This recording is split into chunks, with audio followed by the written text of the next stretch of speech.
You check your phone 40 times before noon. You know exactly why you're doing it, and yet you can't seem to stop. You've said, "I'm fine," to someone who could clearly see you weren't. You've stayed quiet in a meeting even though you had the better idea.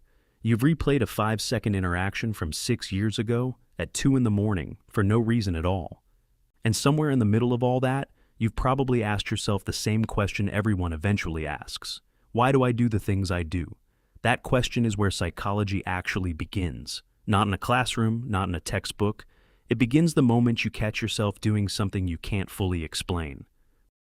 Most people think psychology is about diagnosing people, or reading minds, or analyzing why your coworker is difficult. That's the version pop culture sold you. The real definition is quieter and far more personal. Psychology is simply the study of why humans think, feel, and act the way they do. And once you actually understand that, it stops being a school subject and starts becoming a mirror. Here's what nobody tells you. You've been operating your entire life using a machine you were never taught to read.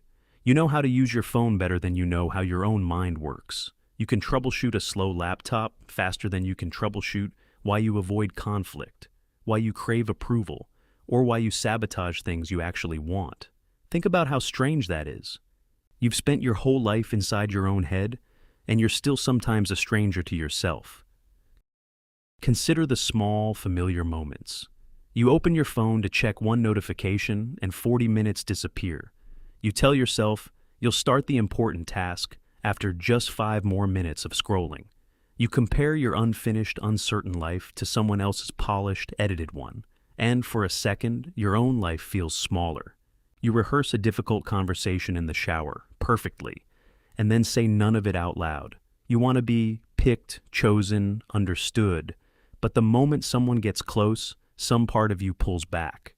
None of that is random. None of that is weakness. It's psychology, quietly running in the background, the same way your heartbeat runs without you thinking about it. Here's where it gets interesting. Most behavior that looks irrational on the surface is actually the mind trying to protect you. Procrastination, for instance, isn't laziness. Often it's your brain avoiding an uncomfortable emotion connected to the task, fear of failing, fear of not being good enough, fear that if you actually try your hardest and it isn't enough, you'll have to face something painful about yourself. So the mind trades a smaller, short-term discomfort, guilt about delaying, for protection from a bigger, long-term threat, the possibility of confirming your own inadequacy. That's not a character flaw. That's a coping strategy, just one that quietly costs you more than it saves you. Overthinking works the same way. It feels like your brain is malfunctioning, looping the same worry over and over. But underneath it, your mind is often trying to predict danger before it happens, scanning for every possible way something could go wrong, so you're never caught off guard. It's trying to keep you safe using a tool built for physical threats thousands of years ago, applied to modern problems like an awkward text message or an unanswered email. And social comparison, that quiet ache you feel scrolling through everyone else's highlight reel, isn't about jealousy. Psychologists have long understood that humans evaluate themselves partly by comparing against others, because for most of human history, knowing your position within the group mattered for survival. Your brain still runs that ancient calculation, except now the group is a global feed of curated, filtered, best moment-only content. You're comparing your unedited behind-the-scenes footage to someone else's highlight reel, and your mind, doing exactly what it evolved to do, quietly tells you that you're falling behind. But here's the twist most people never consider. What if the behaviors you're trying to fix aren't actually the problem? What if they're solutions your mind built for a different, older problem, and you've just never identified what that problem is? The person who over-explains every text message isn't insecure for no reason. Somewhere along the way, their mind learned that misunderstandings feel dangerous, so it built a habit of over-clarifying to prevent that danger. The person who can't say no isn't simply too nice. Their mind learned at some point that disappointing others felt like a threat to belonging, and belonging to a human brain has always mattered more than comfort.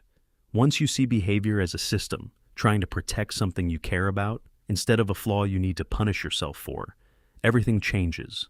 You stop asking, "What's wrong with me?" and start asking, "What is this trying to protect?"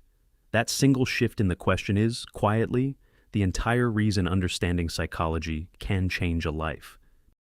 Because underneath almost every one of these patterns is the same handful of human desires. You want to belong somewhere. You want to be seen accurately and still accepted. You want to matter to someone in some way that outlives the small moments of your day. You want security, but you also want growth, and those two desires are often in direct conflict with each other, which is exactly why change feels so hard even when you want it badly. That's the internal contradiction almost nobody names out loud. You want connection, but real connection means being known. And being known means someone could actually see the parts of you that you've spent years hiding. You want success, but success means giving up the comfort of, I haven't really tried yet, because as long as you haven't tried, you can't fail.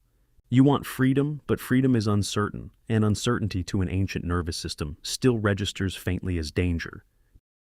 Picture someone waking up on an ordinary Tuesday. They have a plan. They know what matters. They open their laptop, and for a moment, everything feels possible. Then a notification appears. They check it. Then another tab opens, just to look something up. 20 minutes pass. They see someone online who's further along than they are, and something inside them quietly deflates. They tell themselves they'll refocus after lunch. Lunch turns into errands. Errands turn into evening. By the time they're back in bed, the plan from that morning feels like it belonged to someone else. They promise themselves tomorrow will be different. The exact same promise they made yesterday. That isn't a discipline problem. That's a mind protecting itself from discomfort, uncertainty, and the fear of falling short. One small avoidance at a time, without ever announcing what it's actually doing. And that's the deeper realization hiding underneath all of this. Understanding psychology doesn't hand you a personality upgrade, and it isn't about memorizing terms so you can label your friends.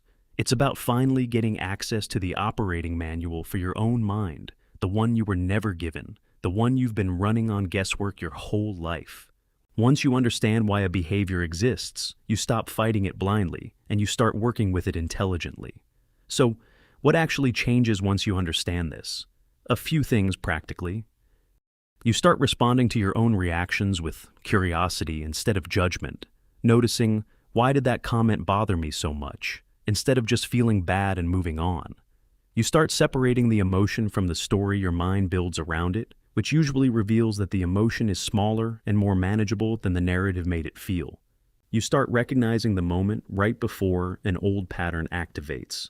The pause before you check your phone, the pause before you say yes when you mean no, because that pause, however brief, is the only place real change is ever possible.